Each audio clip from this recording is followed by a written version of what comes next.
Assalamualaikum warahmatullahi wabarakatuh. Perkenalkan, nama saya Kholifa Nurawalia. Saya dari kelompok 4 kelas A Teknik Sipil dengan 3 anggota lainnya, yaitu 1. Faramita, 2. Arya Eka, 3. Danang Setio.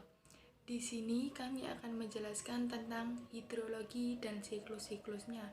Tentunya saya di sini akan menjelaskan tentang pengertian hidrologi.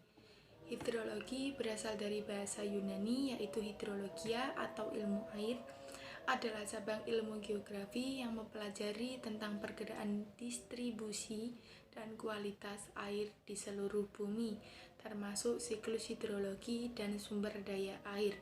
Siklus hidrologi dibagi menjadi 3, yaitu siklus panjang, siklus pendek, dan siklus sedang, yaitu akan dijelaskan oleh rekan-rekan saya lainnya. Di sini saya akan menjelaskan juga tentang orang yang ahli dalam bidang hidrologi. Orang yang ahli dalam bidang hidrologi disebut dengan hidrolog, yaitu orang yang bekerja dalam bidang ilmu bumi dan ilmu lingkungan, serta teknik sipil dan teknik lingkungan. Assalamualaikum warahmatullahi wabarakatuh.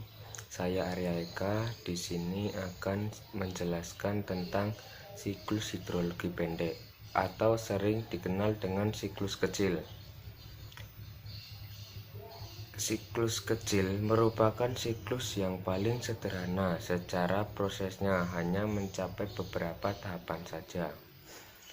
Siklus ini tergolong siklus yang pendek karena tidak adanya proses adveksi atau pergerakan uap air oleh angin. Berikut ini adalah proses terjadinya siklus hidrologi pendek. Pertama-tama, sinar matahari memberikan energi panas kepada air laut atau air danau, sehingga menyebabkan air laut atau air danau menguap dan kemudian menjadi uap air.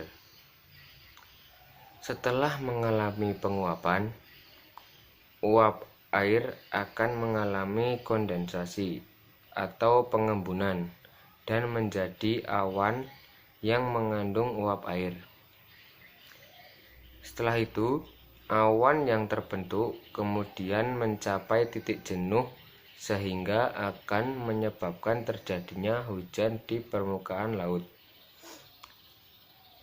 Air hujan yang turun di permukaan laut kemudian akan mengalami siklus kembali, dimulai dari penguapan air sampai turunnya hujan lagi. Hal ini terjadi secara berkelanjutan dan terus-menerus. Assalamualaikum warahmatullahi wabarakatuh. Perkenalkan, nama saya Faramita Rahmatul Hakim dari kelompok 4 kelas A Teknik Sipil. Di sini saya akan menjelaskan hidrologi tentang siklus air sedang. Uap air yang berasal dari laut atau lautan akan bergerak ditiup oleh angin sampai ke atas daratan. Kemudian uap air akan bergabung dengan uap air yang berasal dari sungai, danau, tumbuh-tumbuhan, dan benda-benda lainnya. Setelah mencapai ketinggian tertentu, uap air akan berkondensasi, membentuk butir-butir air, dan terkumpul menjadi awan yang jatuh di atas daratan sebagai hujan. Air hujan akan mengalir kembali ke lautan melalui sungai, permukaan tanah, dan resapan dalam tanah. Di sini saya akan menjelaskan tentang siklus air panjang.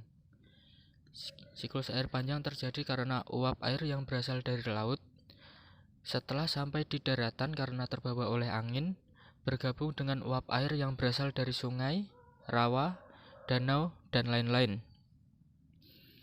Uap yang sudah bergabung tersebut tidak langsung berkondensasi, tetapi juga membeku, membentuk awan yang terdiri dari kristal-kristal,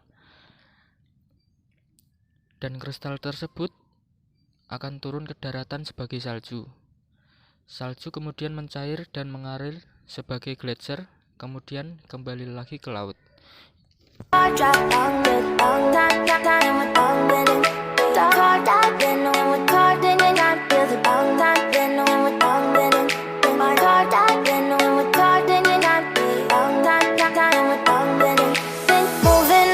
to the sea for a getaway. Car top down and we're driving just to feel young. Moving away to the sea, moving away, can't you see?